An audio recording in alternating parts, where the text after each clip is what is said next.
Bueno, vamos a dar inicio a nuestra reunión del día de hoy, que hemos titulado como la reapertura. Como siempre, agradecemos a todo el grupo de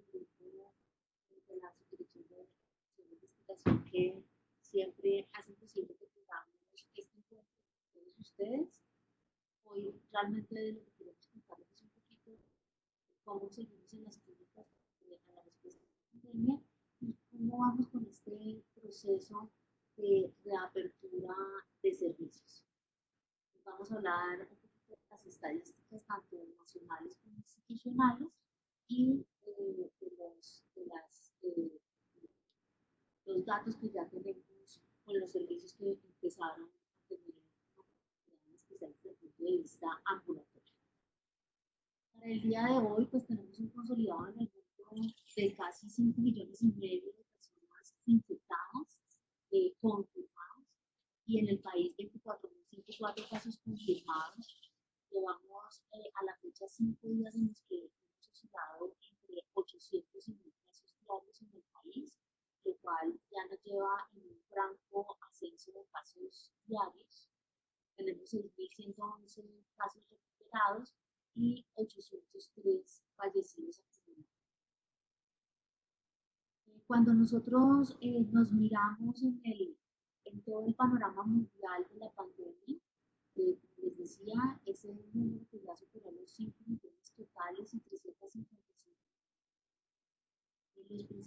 Los primeros países que ocupan el lugar en casos confirmados son los Estados Unidos, con 700.000 personas. En segundo lugar, la última semana, lo está ocupando Brasil con 411.821 reporte de ayer, Rusia con 370.000, que corresponden a estos países que vemos en café muy oscuro. España e Italia alrededor de 230.000 cada uno de ellos, y vemos cómo Colombia esta semana ha tenido cambio en esta escala a este color naranja, y es estar alrededor de los 1.000 casos diarios confirmados en los últimos 5 días, como les venía diciendo. Dentro, dentro de esta pandemia, una de las diferencias o de las cosas que también hay que decir entre Colombia y estos otros países en el tiempo que llevamos de respuesta, vemos cómo hacia el día 30 de nuestra,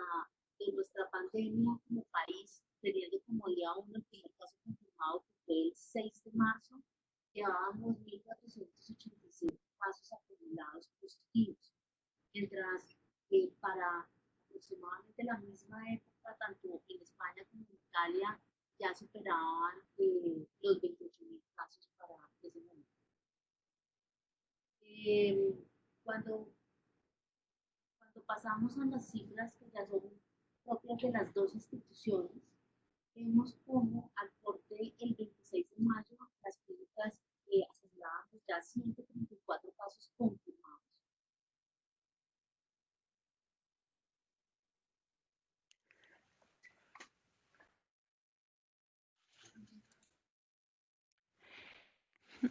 Bueno, entonces, como les venía diciendo, realmente las medidas en nuestro país, todas las medidas adoptadas como gobierno, como país a todo nivel, han hecho que tengamos unas cifras de comportamiento de la pandemia pues diferente a otros países. Como veíamos, nosotros tuvimos el primer caso confirmado el 6 de marzo, y cuando miramos el día 30 que corresponde... al día 30 de la pandemia teníamos 1.485 casos acumulados, y cuando nosotros miramos las pandemias en otros países, su comportamiento, veíamos como viendo en la gráfica de la derecha día cero como el día en que estos países tenían 50 casos confirmados, al día 20 ya llevaban alrededor de entre 28.000 y 30.000 casos confirmados dependiendo del país, y el que vemos con la curva más alta corresponde a los Estados Unidos, que como todos sabemos, pues tuvo un comportamiento muy acelerado en el número de casos confirmados. Entonces, esto francamente nos demuestra que hemos tenido un comportamiento diferente, mucho más plano que otros países, que tenemos una tasa de contagio que se está comportando más baja, y esto va muy unido al tema de hoy, que es la reapertura de los servicios ambulatorios y de los servicios que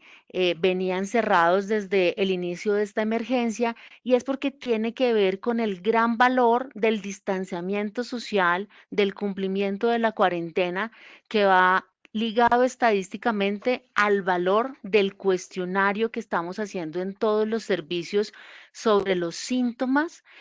previo a los procedimientos. Cuando miramos nuestras estadísticas para las clínicas, con corte al 26 de mayo teníamos 134 pacientes confirmados en ambas clínicas, en ese momento 7.743 casos en Bogotá y 23.000 en el país. Al corte del día de ayer, eh, hemos atendido en Clínica del Country 1.182 pacientes y en Clínica La Colina 828 sospechosos. De ellos ya contamos con alrededor de 1.700 casos negativos y confirmados, 94 en Clínica del Country y 43 en Clínica La Colina. Cuando miramos estos 137 casos confirmados, vemos que continúa eh, una distribución por género muy similar, 42.3% en hombres, 57 mujeres. El promedio de edad es 43.5 años y hemos mantenido la mortalidad está en 2.19 con los mismos 3 casos que tuvimos al comienzo de la respuesta a la pandemia. Al ver la distribución entre importados, relacionados y desconocidos, vemos como cada vez es menor ese porcentaje de importados porque son los relacionados con el viaje internacional en los últimos 14 días, que era uno de los puntos más importantes en la definición de caso al inicio de la emergencia. 47%, casi la mitad, tienen que ver con tener contacto con un caso confirmado. Y este relacionado es no solo tiene mucho valor en el caso de nuestros pacientes, sino también en el caso de todos nosotros como personal de salud y como toda la población en general, y es donde está el valor del distanciamiento social, el valor del uso permanente y en todos los escenarios de la mascarilla facial convencional, porque podemos estar en contacto con muchas personas que incluso tengan enfermedad muy leve o asintomática y estar expuestos al riesgo de contagio. Al día de hoy, 12 pacientes hospitalizados, en hospitalización general 6, 2 en clínica del Country, 4 en clínica La Colina. Esto corresponde a casos confirmados y en unidad de cuidado intensivo 3 en cada una de las clínicas. Continuamos atendiendo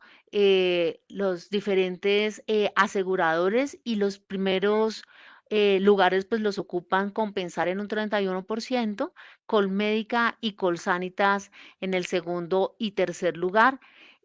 atendiendo pues un número menor de pacientes de otros aseguradores. Cuando vemos los síntomas de nuestros casos institucionales, vemos que el síntoma que ocupa el primer lugar en un 70% corresponde a la tos. Y miren que la fiebre, que al comienzo se consideró que era uno de los síntomas pues, más cardinales o más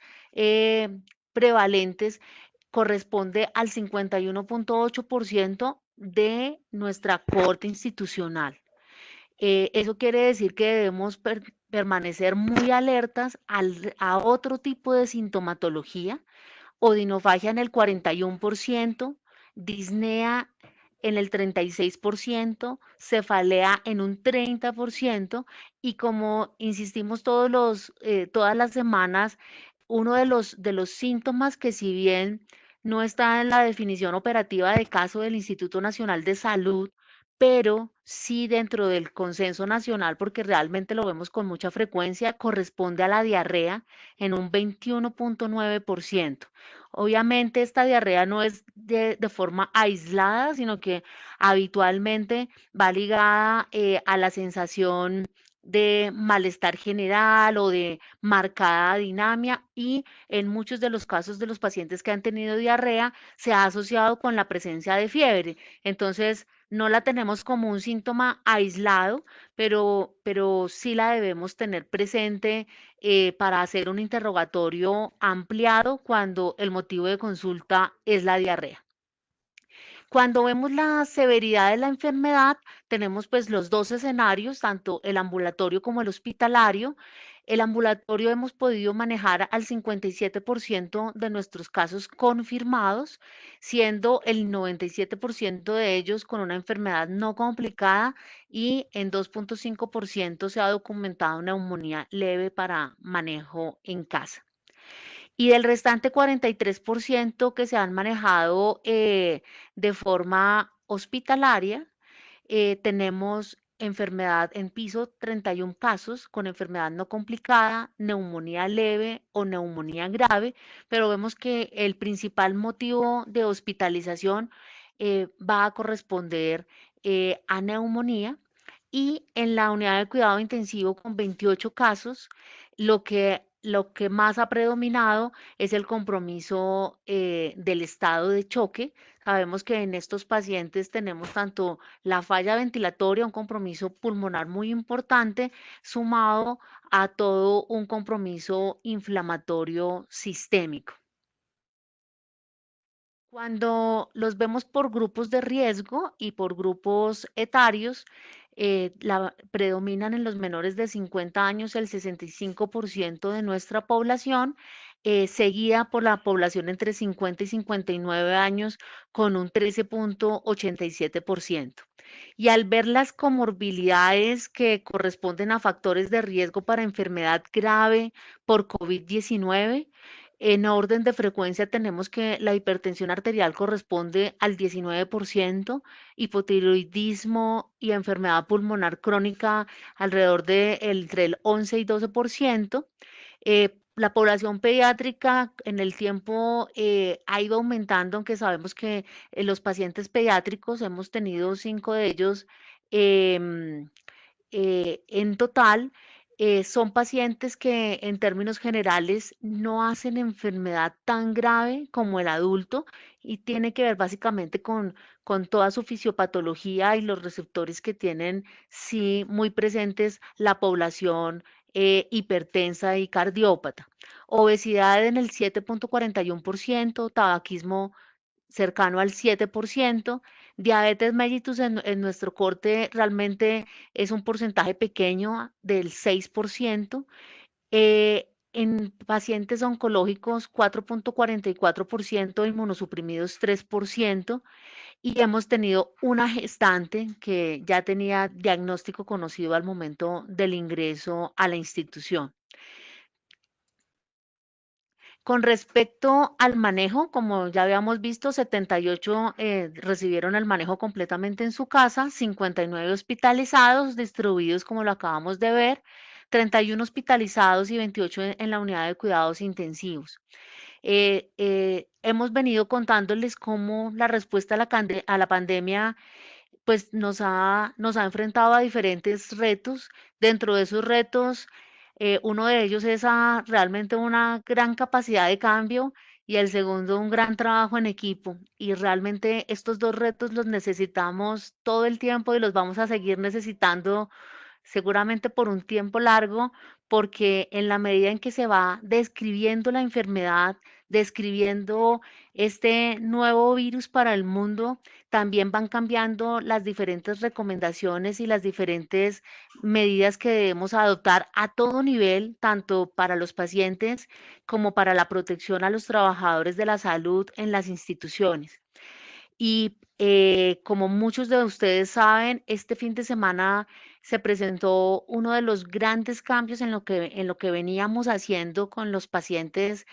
con enfermedad por el COVID-19, y es que ellos venían recibiendo todo un manejo de soporte, incluido en especial todo el soporte tanto de oxigenoterapia en el piso como el soporte ventilatorio y hemodinámico en las unidades de cuidado intensivo, y adicionalmente veníamos utilizando estrategias farmacológicas como lo fue en un momento muy temprano, acitromicina, que fue retirada por pobre evidencia sumado a alta posibilidad de efectos adversos, y veníamos utilizando hidroxicloroquina o cloroquina y lopinavir, ritonavir en el país. Este fin de semana, luego pues de la revisión de la nueva mesa de la mesa de expertos del país, y el Ministerio de Salud ha quedado retirado como no recomendación, no solo en Colombia, sino en el mundo, la hidroxicloroquina y la cloroquina. Y el lopinavir, ritonavir quedó en un nivel de recomendación de no a favor, no en contra. Es el medicamento que en este momento eh, pues se está revisando si en las instituciones se va a utilizar bajo unos parámetros pues específicos de indicación. Adicionalmente, con respecto a otras terapias como los corticoides, realmente quedó recomendada en los escenarios que habitualmente lo usamos, como lo es SDRA, o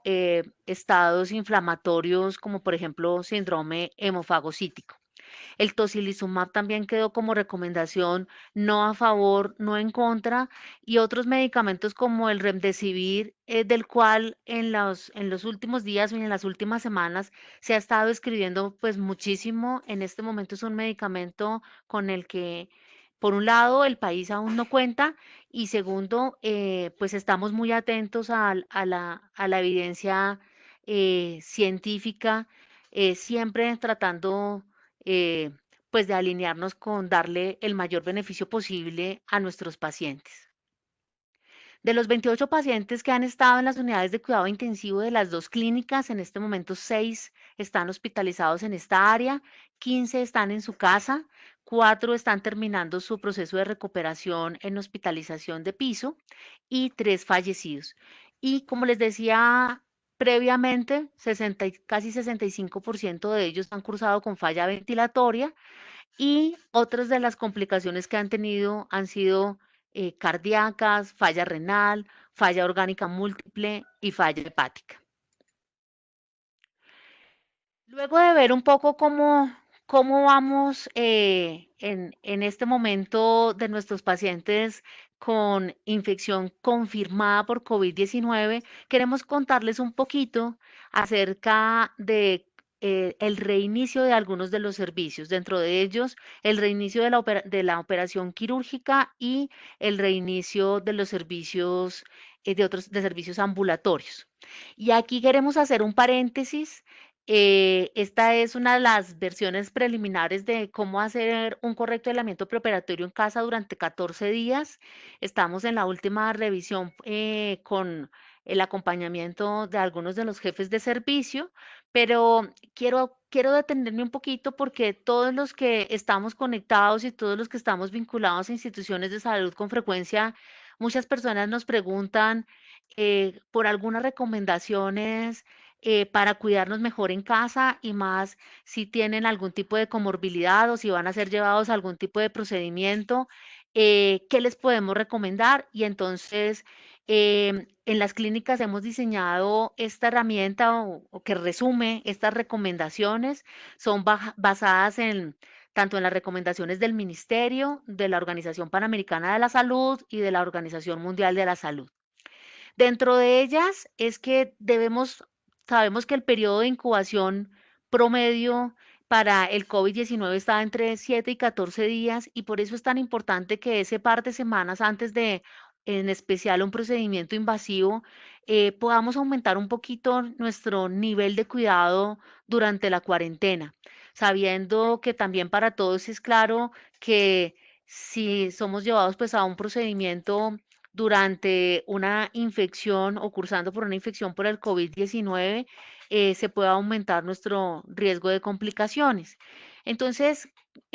cuando vayamos a dar esta recomendación a nuestros pacientes o cuando alguien nos haga esta pregunta, digamos que aquí tenemos algunas de esas cosas en las cuales se resume el afinar un poquito el autocuidado en casa. Pues lo primero es intentar en lo posible no recibir visitas y evitar salir de casa. Intentar permanecer por tiempos, ojalá prolongados, dentro de una habitación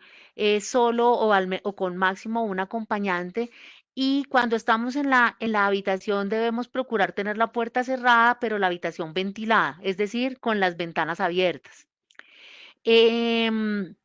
Limitar los movimientos incluso dentro del domicilio, pero lo más importante es que cuando vayamos a estar en contacto con el resto de nuestro núcleo familiar, así estemos dentro de la casa, si tenemos alguna condición de riesgo, si somos inmunosuprimidos, si usamos un medicamento biológico, si vamos a ir a una cirugía ya programada,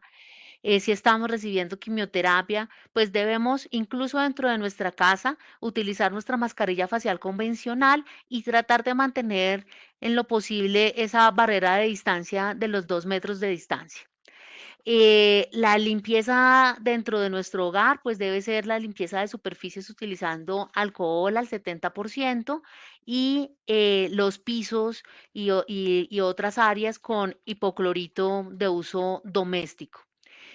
En la medida de lo posible, intentar que el menor número de personas también salga de la casa a hacer las compras y demás tareas o situaciones por las cuales deba salir del domicilio y pues digamos que todos en casa debemos disponer dentro de nuestras canecas la utilización de bolsas y tapas. Entonces, todos formamos parte y forma parte de la corresponsabilidad para el éxito en los procedimientos y en todos los tipos de atenciones, así no sean de alto nivel de invasividad, esa corresponsabilidad en el autocuidado tanto de nuestros pacientes, de nuestros miembros de la familia y de nosotros mismos para que abrir la reapertura de todos los servicios sea de una manera segura y responsable. Entonces, cuando nos tomamos el tiempo de darle esta explicación a nuestros pacientes, también estamos haciendo una actividad educativa y estamos además compartiendo esta responsabilidad en el éxito. Sumado a incentivar las diferentes recomendaciones dentro de la cuarentena en casa, como les decía inicialmente cuando veíamos los datos como país, tiene mucho valor el cuestionario para la detección de factores de riesgo y síntomas por COVID-19. Este interrogatorio se está llevando a cabo en diferentes momentos. Uno de ellos cuando nos programan un procedimiento quirúrgico. Adicionalmente, cuando tenemos la valoración preanestésica, pero también nos aplica no solo para cirugía, sino para el llamado que se hace antes de asistir a otro tipo de procedimientos ambulatorios para poder identificar si ese paciente está en buenas condiciones para acudir a nuestra institución y el día del procedimiento nuevamente se aplica ese cuestionario. También lo hemos trabajado con diferentes servicios. Este es el consolidado, es un cuestionario realmente muy sencillo de diligenciar. Es único para ambas instituciones y quedó genérico para los servicios que lo necesiten, tanto servicio como clínica. Básicamente lleva la fecha y la identificación y como vemos trae todos estos mismos síntomas con el objetivo de que se comporte como una lista de chequeo de todo o nada, es decir, sí o no. Y lo que nos trae, se nos resume en básicamente 4 preguntas. Una es si hemos presentado alguno de los síntomas con un listado de ellos para poner un sí o no. Si nos han realizado en algún momento la prueba del coronavirus, que obviamente ameritará por quien esté haciendo el interrogatorio, pues una ampliación del mismo si la respuesta es afirmativa. si ha estado en contacto con alguna persona confirmada por COVID-19 o si ese paciente corresponde a personal de salud o a personal que trabaja en una entidad sanitaria. La presencia de alguno de los sí no necesariamente nos obliga a cancelar el procedimiento, pero sí a que tengamos que ampliar el interrogatorio y poder identificar si estamos frente a un caso sospechoso de COVID-19. Entonces, realmente es un cuestionario muy sencillo y en el que simplemente luego el paciente firma refiriendo pues eh, la seguridad y la veracidad de la información. Dentro de ese inicio de la reapertura también a algunos pacientes se les ha realizado la prueba de coronavirus antes de los procedimientos. Como vemos, solo hemos tenido un resultado positivo, que coincidencialmente fue la primera prueba que se hizo. Y cada vez más toda la literatura apoya a que por cómo se han comportado hasta el momento las cifras en nuestro país, por eso ese paréntesis que hicimos al comienzo, que realmente el distanciamiento social y la cuarentena sumado a las otras estrategias que ha utilizado el país han funcionado, han podido bajar ese número R sub cero y en esa medida, definitivamente tiene mucho valor el cuestionario y se necesita realizar muchas pruebas de tamizaje para poder encontrar un paciente positivo cuando estamos en el escenario de persona asintomática que no ha estado expuesta a un caso confirmado. Entonces, para que también lo tengamos presente, que realmente en este momento la recomendación también como país es que lo que debemos insistir muchísimo es en el interrogatorio de síntomas previo a los procedimientos, pero no hay una recomendación como tal de la necesidad de hacer en el 100% de los casos que vayan a ser llevados a un procedimiento prueba, sino que realmente son casos, deben ser casos seleccionados. Cuando vemos cómo se venían comportando los procedimientos quirúrgicos en las clínicas en el año 2020, vemos cómo veníamos, el azul más clarito corresponde a Clínica del Country, que veníamos alrededor de entre 1.300 y 1.400 casos al mes, y en Clínica de la Colina 533 casos para enero y 611 para febrero. En marzo, recordemos que el caso cero fue el día 6 de marzo de la pandemia para Colombia, empieza a bajar ese número y al final del mes de marzo se toma la decisión del cierre de cirugía programada. Y aquí vemos el inicio de la reapertura. Eh, Primero se estaban haciendo únicamente cirugías de urgencias. En mayo empezamos ya con las cirugías nuevamente también programadas, con 357 procedimientos a corte de ayer en Clínica del Country y 183 en Clínica La Colina. Cuando los vemos desglosados por especialidades, vemos en Clínica del Country que 41%, que corresponden a 90 pacientes, fueron realizados por el servicio de cirugía general, seguido del servicio de ginecología, con 49 pacientes que corresponden al 22%, y urología, 32 casos que son el 14%. Cuando miramos esta misma distribución en Clínica de la Colina, tenemos 29% que corresponden a 20 pacientes realizados por cirugía general, 19 pacientes que son el 28% por urología y 16% que son 16 casos, perdón, que corresponden al 23% por ginecología. Entonces son los tres servicios con los que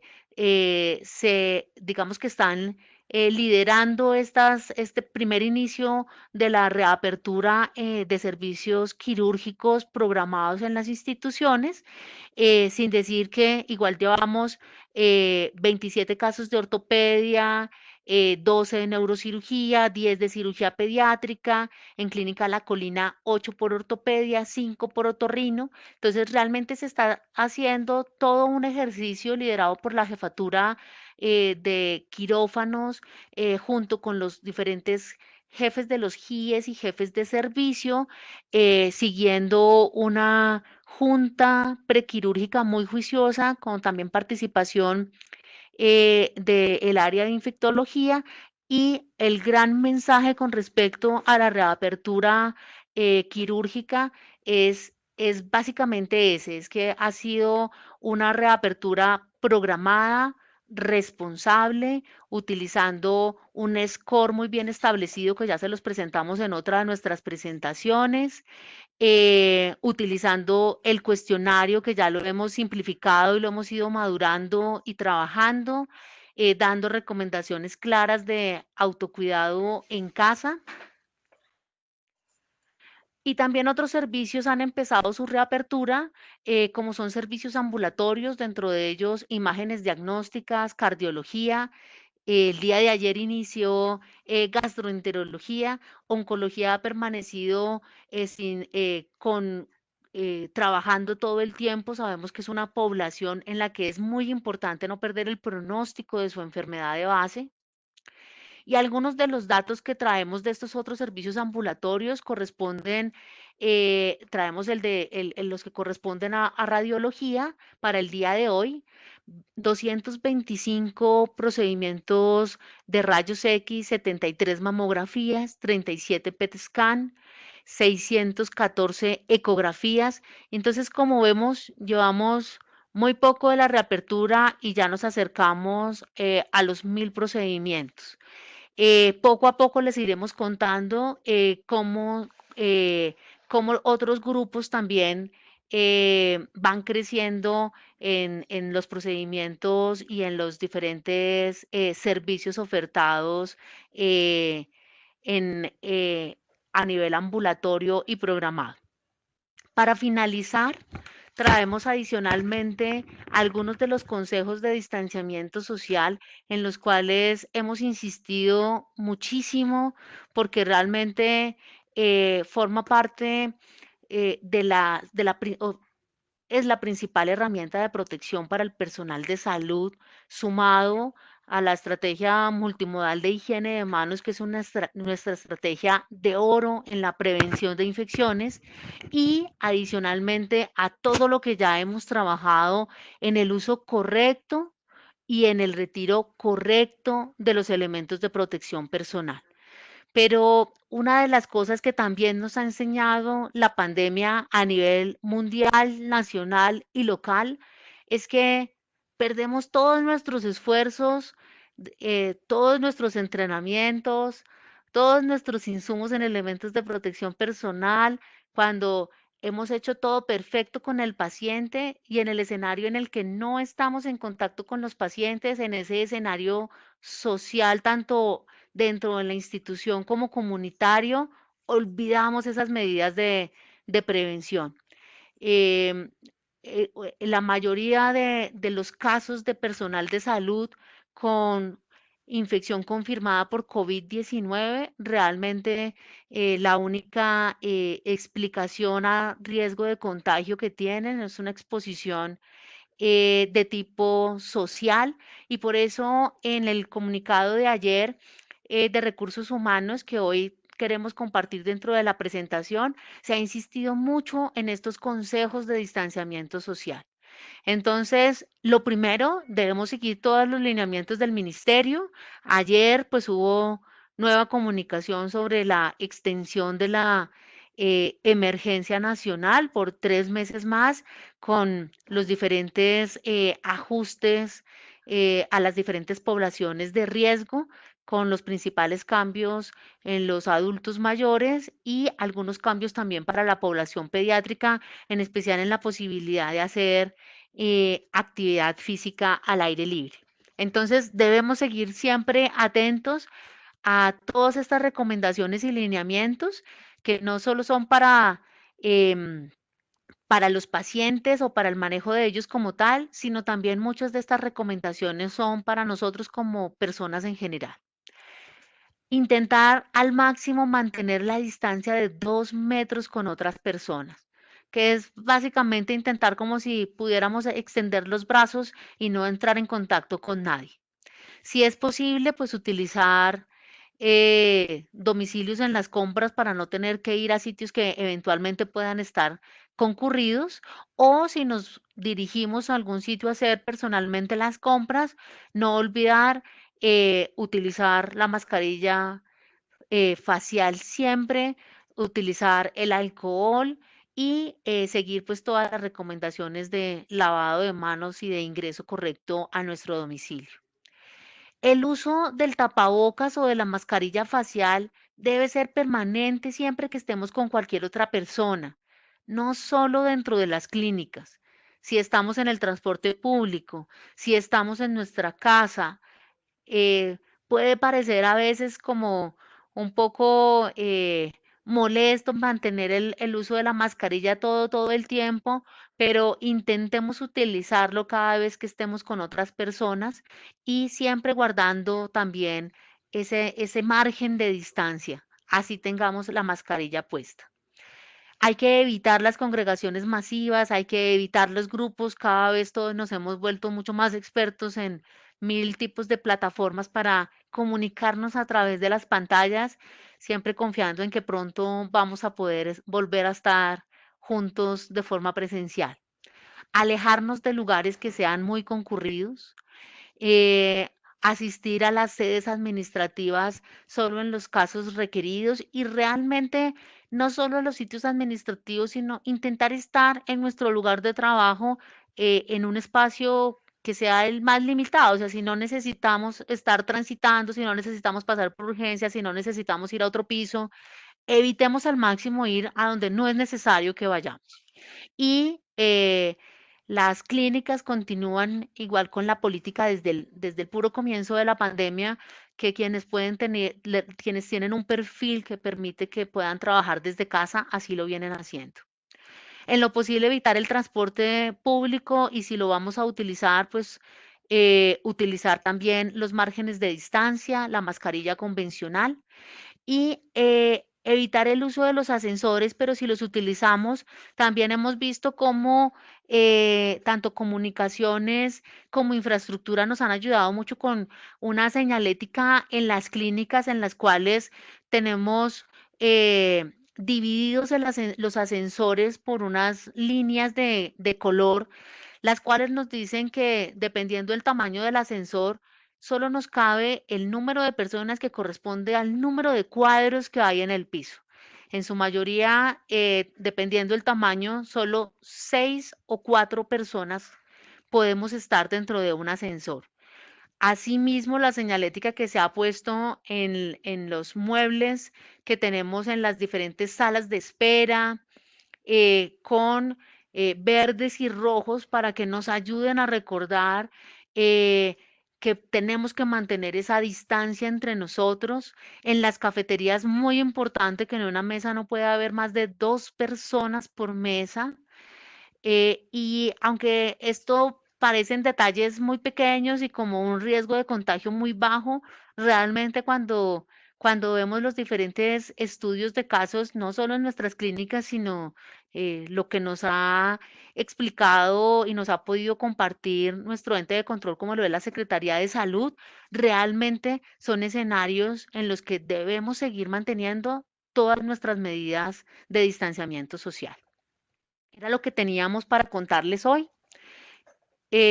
Muchísimas gracias a todos por acompañarnos.